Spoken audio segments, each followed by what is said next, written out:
Thiruvananthapuram Kesavadasapuram Kedaram shopping കോംപ്ലക്സിലെ drainage pipe line പൊട്ടിയൊഴുകാൻ തുടങ്ങിയിട്ട് ദിവസങ്ങളായി. നടപടി ആവശ്യപ്പെട്ടപ്പോൾ സ്വന്തം നിലയിൽ പ്രശ്നം പരിഹരിക്കാനാണ് വ്യാപാരികൾക്ക് കിട്ടിയ മറുപടി. വാടകയ്ക്ക് പുറമെ 10% മെയിൻ്റനൻസ് ചാർജ് കൂടി ഈടാക്കിയിട്ടാണ് ട്രിഡയുടെ ഈ നിഷേധാത്മക നിലപാട്. വിവരങ്ങളുമായി പ്രജിത് മോഹൻ ചേരുന്നുണ്ട്. പ്രജിത്ത്, ഈ പറഞ്ഞ പോലെയാണ് 10% മെയിൻ്റനൻസ് ചാർജൊക്കെ ഈടാക്കുന്നുണ്ട്. പക്ഷേ സ്വന്തം നിലയിൽ ഈ പ്രശ്നം പരിഹരിക്കും. അത് ഡ്രെയിനേജ് പൈപ്പാണ് പൊട്ടി ഒഴുകുന്നത് എന്ന് ഓർക്കണം. എത്രയോ സ്ഥാപനങ്ങൾ അവിടെ പ്രവർത്തിക്കുന്നുണ്ട്, ആളുകൾ സാധനം വാങ്ങാൻ എത്തുന്നുണ്ട്. എത്രയോ കാലങ്ങളായിട്ടുള്ള ഒരു ഷോപ്പിംഗ് കോംപ്ലക്സ്. എന്തായാലും വ്യാപാരികൾ ഈ വിഷയത്തിൽ ട്രിഡയുടെ ഈ നിലപാടിൽ എന്ത് തീരുമാനമാണ് എടുത്തിരിക്കുന്നത്?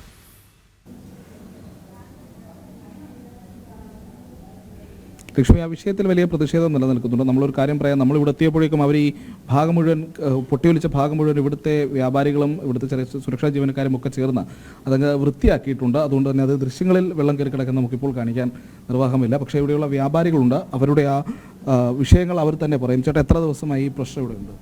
ഇവിടെ ബ്ലോക്കായിട്ട് ഏകദേശം ഒരു മാസം അടുപ്പിച്ചെങ്കിലും വരും. അതിന് ബാത്റൂമിനകത്ത്, പിന്നെ പുറത്തേക്ക് വ്യാപിച്ചിട്ട് അത് 2 ദിവസമേ ആയുള്ളൂ. പക്ഷേ നിറഞ്ഞ് അങ്ങ് അറ്റം വരെ വെള്ളം പോയി, അങ്ങേറ്റവും വെള്ളം പോയി. ഞങ്ങൾ വളരെ ബുദ്ധിമുട്ടിലായിരുന്നു. ഞങ്ങൾ കളയടച്ചിട്ട് ഞങ്ങൾ പോയി. കാരണം അവിടെ നിന്ന് കഴിഞ്ഞാൽ കസ്റ്റമർ വരുമ്പോൾ വൃത്തിയോടല്ലേ, ഈ അഴുക്ക വെള്ളത്തിൽ കൂടെ ചവിട്ടി അവർ കയറി വരുമ്പോഴേ നമുക്ക് ഉള്ള ബിസിനസ് കൂടെ വേണം. അല്ലെങ്കിൽ ഈ കൊറോണയൊക്കെ വന്നിട്ട് ആകപ്പാടെ ബിസിനസ് ഡള്ളായിരിക്കുന്ന സമയമാണ്. നമുക്ക് ഇതും കൂടെ ആയി കഴിഞ്ഞാൽ നമുക്ക് പിന്നെ നോക്കണ്ട. ഇതൊക്കെ വൃത്തിയാക്കിയൊക്കെ ചെയ്യേണ്ടത് ആരാണ് ഈ ഷോപ്പിംഗ് കോംപ്ലക്സിൽ? ഈ വൃത്തിയാക്കുന്ന ഇവിടെ ക്ലീനിങ് സ്റ്റാഫ്, അവരുടെ ക്ലീനിങ് സ്റ്റാഫാണ് വന്ന് വൃത്തിയാക്കേണ്ടത്. പക്ഷേ അവർക്ക് ഈ ബ്ലോക്കൊന്നും ചെയ്യാൻ പറ്റില്ലല്ലോ. ബ്ലോക്ക് ചെയ്യണമെങ്കിൽ പ്രത്യേകം ആളുകൾ വന്ന് അത് വൃത്തിയാക്കിയാലേ പറ്റുള്ളൂ. ട്രിഡയുടെ ആൾക്കാർ തന്നെയാണ്, ട്രിഡയുടെ ആൾക്കാർ തന്നെ ചെയ്യണം. എങ്കിൽ അവർ ബന്ധപ്പെട്ടപ്പോൾ അവർ നോട്ടീസ് തന്നു, ഞങ്ങൾ ഇനി ചെയ്യില്ല എന്ന്. കാരണം അവർ ഒരു പ്രാവശ്യം ചെയ്തു, ബ്ലോക്കായി. പിന്നെ ഇതിനകം ബ്ലോക്ക് കൂടെ വരുന്നത് എന്താണെന്ന് അറിഞ്ഞുകൂടാ. ഈ 5 നിലയില്ലേ, ഇത് 5ാമത്തെ നിലയിൽ നിന്ന് വരുന്ന അഴുക്ക് വരെ ഈ നേരെ ഇങ്ങ് താഴെ വരുന്നു. ഇവിടെ വന്നിട്ട് ഞങ്ങൾ പറഞ്ഞ് ഇതിനെ പാർട്ടീഷൻ ചെയ്ത് വേറെ ലിവിങ് വഴി ആക്കി വിടുകയോ, ഇത്രയോ വർഷമായില്ലേ, 25-30 വർഷമായില്ലേ. അപ്പോൾ അത്രയും വർഷമായതുകൊണ്ട് ഇത് ബ്ലോക്ക് വരാൻ സാധ്യതയുണ്ട്. ഇതിനകത്തൊക്കെ ഒരുപാട് ഇതൊരു 6 ഇഞ്ച് ഉള്ള പൈപ്പിൻ്റെ ആണ് ഇതിൽ കൊടുത്തിട്ടുള്ളത്. അത് എത്ര തവണ വന്നാലും അത് ശരിയാക്കി തരേണ്ടത്, അതിന്റെ പ്രശ്നം പരിഹരിച്ചത് എൻ്റെ കെട്ടിടത്തിന്റെ അവർ തന്നെയാണ്. അവർ തയ്യാറാവുന്നില്ല. അതാണ് നോട്ടീസും കൊടുത്തു പോയിട്ട്.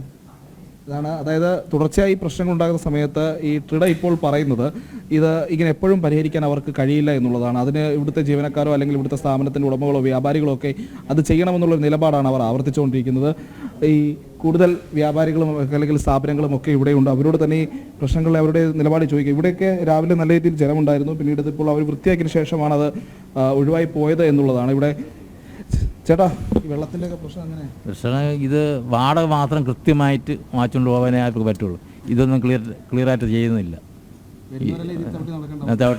ഇത് 2-3 മാസം കൊണ്ട് ഇത് മെയിനായിട്ട് പൊട്ടി വരുന്നുണ്ട്. മെയിനായിട്ട് ലക്ഷ്മി ശ്രദ്ധിക്കേണ്ടത്, ഇവരൊക്കെ ഇവിടെ ഇരുന്നിട്ട് ഈ പറയുന്ന രീതിയിലുള്ള സ്റ്റിച്ചിങ് മെഷീൻ, അതിൻ്റെ ഇലക്ട്രിക് മെഷീനൊക്കെയാണ് അതിന് ഉപയോഗിക്കുന്നവരുണ്ട്, വസ്ത്രമൊക്കെയാണ് തയ്യാറാക്കുന്നത്. അപ്പോൾ ഇവർക്കൊക്കെ ഇത് വലിയ ബുദ്ധിമുട്ടാണ് സൃഷ്ടിക്കുന്നത്. കാരണം ഈ വെള്ളമൊക്കെ ഒഴുകി ഈ വൈദ്യുത ലൈനിലേക്കൊക്കെ എത്തിയാൽ അതൊക്കെ അപകടത്തിനൊക്കെ കാരണമാകും, അല്ലെങ്കിൽ ഇവരുടെ ജോലി തന്നെ പൂർണ്ണമായിട്ടും തടസ്സപ്പെടുന്നൊരു സാഹചര്യമൊക്കെ ഉണ്ടാകും. അപ്പോൾ ഇങ്ങനെയുള്ള നിരവധി പ്രശ്നങ്ങൾ ഇവിടെയുണ്ട്. നേരത്തെ പറഞ്ഞ പോലെയാണ്, രാവിലെയൊക്കെ നല്ല രീതിയിൽ ഇവിടെ ജലം ഒഴുകിയിട്ടുണ്ടായിരുന്നു. അതിപ്പോൾ അതിൻ്റെ തോത് കുറഞ്ഞിരിക്കുന്നു. ഇവർ തന്നെ ഇത് ചേർന്നതെല്ലാം വൃത്തിയാക്കിയിട്ടുണ്ട്. എന്തായാലും ഇനി അറിയേണ്ടത് ട്രിഡ അധികൃതർക്ക് ഇക്കാര്യത്തിൽ എന്തോ പറയാനുള്ളതെന്നാണ്. കാരണം ഒരു സ്ഥാപനം, ട്രിവാൻഡ്രം ഡെവലപ്മെൻറ്റ് അതോറിറ്റിയുടെ കീഴിലുള്ള ഈ ഷോപ്പിംഗ് കോംപ്ലക്സിൽ അതിൽ ഈ പറയുന്ന രീതിയിലുള്ള പ്രശ്നങ്ങൾ നിലനിൽക്കുമ്പോൾ അതിൻ്റെ പരിഹാരം കാണേണ്ടത് ആരാണ് എന്നുള്ളൊരു ചോദ്യമുണ്ട്. ഇനി ഇവിടെ ഇതിൻ്റെ ഷോപ്പിംഗ് കോംപ്ലക്സിനകത്തെ ഒരു ബാത്റൂമൊക്കെ ഉണ്ട്. വളരെ കാലമായി അതിങ്ങനെ തകർന്ന് കിടക്കുകയാണ്, അല്ലെങ്കിൽ ഉപയോഗശൂന്യമായി കിടക്കുകയാണ് എന്നുള്ളതാണ്. നമുക്ക് അതിനകത്ത് ആ ചെളിയൊക്കെ വെള്ളമിറങ്ങിയെങ്കിലും അവിടെ കൃത്യമായ ചെളിയൊക്കെ ഇവിടെ നമുക്ക് കാണാൻ കഴിയും. ഇതായിരുന്നു രാവിലത്തെ അവസ്ഥ. ഇവിടെ നിന്നിങ്ങനെ വെള്ളം പുറത്തേക്ക് ഒഴുകിയെത്തുകയായിരുന്നു. ബാത്റൂമിൻ്റെ ഉള്ളിലൊക്കെ വെള്ളം കെട്ടിക്കിടക്കുന്നുണ്ട്. പക്ഷേ ഇതൊന്നും കൃത്യമായി ക്ലീൻ ചെയ്യാത്തൊരു സാഹചര്യം ആയതുകൊണ്ട് പൂർണ്ണമായും ഇങ്ങനെ ഉപയോഗശൂന്യമാകുന്ന രീതിയിലേക്ക് കാര്യങ്ങൾ പോയിട്ടുള്ളതാണ്. ഇവരുടെ പ്രശ്നങ്ങൾ പരിഹരിക്കുക എന്നുള്ളതാണ് ഇവിടെ അടിസ്ഥാനപരമായി നമ്മൾ കാണേണ്ടത്. കാരണം തിരുവനന്തപുരത്തെ ഏറ്റവും പ്രധാനപ്പെട്ട, ഏറ്റവും പഴക്കമുള്ള ഷോപ്പിംഗ് കോംപ്ലക്സുകളൊന്നാണ്.